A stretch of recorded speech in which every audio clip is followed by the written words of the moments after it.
इनके चरणों में मेरा त्रिबार वंदन। विश्व रत्न परम पूज्य डॉक्टर बाबा साहब अम्बेडकर जी संविधान निर्माता, समता, स्वतंत्रता, बंधुत्व और विश्व में अपने संविधान के माध्यम से सबको एक समानता देने वाले हमारे प्रथम गुरु डॉक्टर बाबा साहब अम्बेडकर जी, इनके चरणों में सत सत वंदन करते हुए इस भारत भूमि पर जन्मे तमाम उस माताओं को जिन्होंने ऐसे महापुरुष को जन्म दिया, महामाया देवी है, यशोधरा है, माता रमाई, माता भीमाई, माता सावित्रीबाई फुले और तमाम माताओं को मेरा सत सत वंदन। आदरणीय पूजनीय भिक्षु संघ, इनके चरणों में भी मेरा त्रिबार वंदन तथा इस मंच में विराजमान तमाम हमारे देश से आए हुए विशिष्टजन, इनको मेरा मैत्रीपूर्ण जय भीम तथा तमाम गांव से, शहरों से, जिलों से, इस देश से आए हुए कोने कोने से तमाम उपासक उपासियों को मेरा मैत्रीपूर्ण जय भीम। भाइयों बहनों, आपको पता है कि ये 12 फरवरी से जो धरना हमारे पूजनीय आकाश लामा जी उनके नेतृत्व में ये चालू हुआ है और इस धरने को लगातार 6 महीना हुआ है। और जैसे ही इस धरने का मतलब ये हुआ, 12 मई के बाद में हम जहाँ अपने राजनांदगांव गए और छत्तीसगढ़ में हमारे लामा जी आए और उन्होंने बोला कि इस धरने को गांव-गांव में तमाम राज्यों से, तमाम जिलों से इस धरने का मैसेज जाना चाहिए। तो हमारे राजनांदगांव में छत्तीसगढ़ से हमारे पूजनीय भंते जी धम्मतप जी, इनके सानिध्य में राज्य धरना प्रदर्शन हमने चालू किए हैं 1 जुलाई से 31 जुलाई तक। और हमको पता हुआ कि भाई ये 2 दिवसीय धरना दिल्ली में होने जा रहा है, तो हमने यहाँ पर 60 लोगों के साथ में, उपासक उपासकों के साथ में, हमारे धम्मगुरु धम्मतप जी के साथ में इस जंतर मंतर में धरने के लिए हम आए हैं। और तमाम राज्यों से आए हमारे विशिष्टजन और एक कोने कोने से, गांव से ये आवाज जो आ रही है कि बीटी एक्ट तक समाप्त होना चाहिए और महाबोधि महाविहार मुक्त होना चाहिए।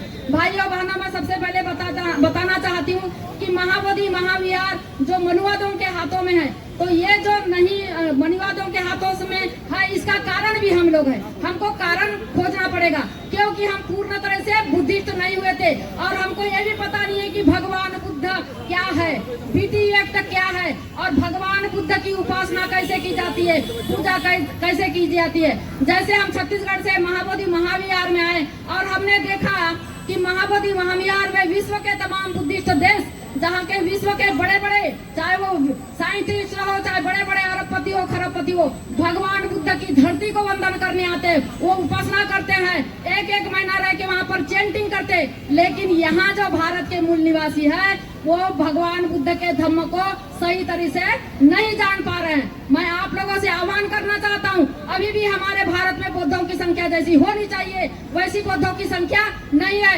आने वाली अभी जो जनगणना होने वाली है, तमाम भारतीयों से निवेदन करना चाहती हूँ कि जनगणना के कालम में, जाति के कालम में आपको बौद्ध लिखना है, धर्म के कालम में अपना बौद्ध लिखना है। जब तक आप लोगों की बौद्धों की संख्या नहीं होगी तो कैसे महाबोधि महाविहार हमारे हाथों में जाए। सरकार इस बात को जान रही है, लेकिन अभी तमाम जगह से आवाज उठ रहा है कि सारे भारत के तमाम गांव से, चाहे कोने से, सारे बुद्धिस्ट लोग एक धरना के माध्यम से वो जताना चाहते हैं केंद्र सरकार को और राज्य सरकार को कि भाई महाबोधि महाविहार बौद्धों का है। विश्व के लोग आके यहाँ पर पूजा करते और बताते हैं कि अगर ये महाबोधि महाविहार किसका है, बौद्धों का है। तो हम यहाँ से इस मंच के माध्यम से ये जो आम्बेडकर भवन में कल जंतर मंतर में धरना हुआ और आज हमको परमिशन नहीं मिली, तो आज हमको मजबूरन आम्बेडकर भवन में धरना करना पड़ रहा है। और इस आम्बेडकर भवन में धरने के माध्यम से ये जो केंद्र में बैठी सरकार है,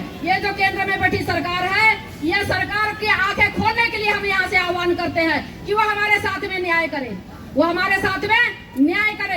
हजारों साल की गुलामी इन महामानवों ने कैसे आंदोलन के माध्यम से हमको तोड़ा था और दिया है, और आज भी मनुवादियों के हाथों में, आज भी भारत के जो 85% लोग हैं वो गुलाम है। और अब ये गुलामियों को, बंजीरों को तोड़ने के लिए आकाश लामा जी ने एक आंदोलन छोड़ा है।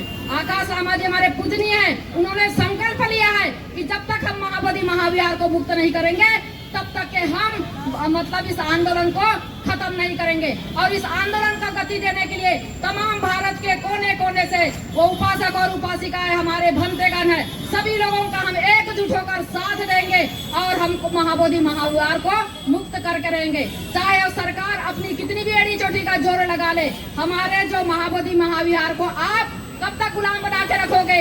इन भारतीयों को आप कब तक गुलाम बना के रखोगे? और बड़ी श्रद्धा और विश्वास के साथ में सुप्रीम कोर्ट में जो आने वाली 12 साल, देखिए भाइयों बहनों, आज जो इस भारत देश में ये अगर कानून की वो जो व्यवस्था है, आप बताइए कि किस प्रकार हम गुलामी है, इसको सोचना पड़ेगा आप लोगों को, है ना। आप अपने दिमाग की बत्ती खोलिए। आज अगर हम किसी बीमार पड़ते हैं तो हम किसके पास में जाते हैं? डॉक्टर के पास में जाते हैं कि नहीं, कि भाई डॉक्टर के पास में जाएंगे तो हमारी बीमारी का इलाज होगा, हम स्वस्थ होंगे। लेकिन अगर इतने सालों से मनुवादियों द्वारा हमारे बहुजनों के ऊपर, हमारे बुद्धिस्टों के ऊपर जो अन्याय अत्याचार हो रहा है, और 12 साल से देखिए ये कानून व्यवस्था कैसी है यहाँ पर। 12 साल का समय हो गया, सुप्रीम कोर्ट में हमारी याचिका लगी हुई है, और ये सुप्रीम कोर्ट में जितने भी जज बैठे हुए हैं, अगर ये महापुरुषों की बात अगर समझते हैं, ये न्याय करना जानते हैं, मानवता के साथ में कैसा हो, दूध का दूध और पानी का पानी, उसी के लिए तो हम इनको भाई जैसे डॉक्टर को हम भगवान कहते हैं, उसी प्रकार सुप्रीम कोर्ट में अगर वो न्याय करे, वो मानवता के लिए न्याय करे, जो सही है उसके लिए न्याय करे, तभी तो हम उनको भगवान का दर्जा देंगे। हम क्यों जाएंगे सुप्रीम कोर्ट? क्यों जाएंगे भाई सुप्रीम कोर्ट? हमको विश्वास है, आस्था है, और इस मंच के माध्यम से हम आवाज देते हैं कि सुप्रीम कोर्ट के जज साहब को कि भाई लंबा समय हो गया है, 134 सालों की लड़ाई है, और इस लड़ाई को हमको जीतना है। और जो हमारी जो याचिका लगी है, ऐसा नहीं कि कोई गलत है, चाहे सूर्य हो चाहे चंद्रमा हो, बादल बहुत दिन तक उसको छुपाकर नहीं रख सकता।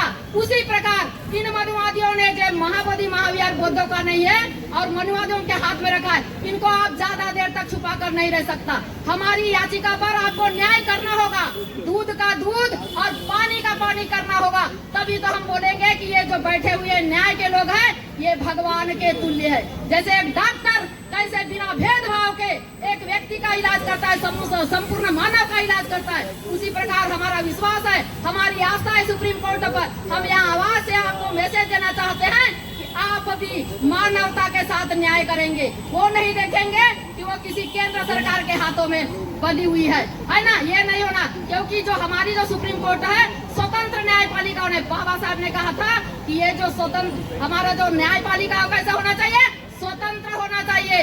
उसी प्रकार हम यहाँ से आह्वान करते हैं, आपको किसी के दबाव में आकर ये नहीं करना है कि इतने सालों की जो लंबी लड़ाई जो हम लड़ रहे हैं, तो वो बौद्धों को नहीं मिलेगा। ये बातें हमको निगेटिव नहीं जाना है, हमको पॉजिटिव जाना है, क्योंकि हमारे महापुरुषों ने भी इतने सालों के बाद में लड़ाई लड़कर सत्य की लड़ाई लड़ विजय प्राप्त की। उसी प्रकार आकाश लामा जी जो सत्य के साथ, निष्ठा के साथ, करुणा के साथ, मैत्री के साथ अपना सब कुछ त्याग कर इस संकल्प के साथ में अगर ये आंदोलन चालू किया, तो हम तमाम भाइयों बहनों से मैं निवेदन करना चाहती हूँ कि तन मन धन देकर इनके आंदोलन को साथ देंगे और हम अपनी विजय हासिल करके रहेंगे।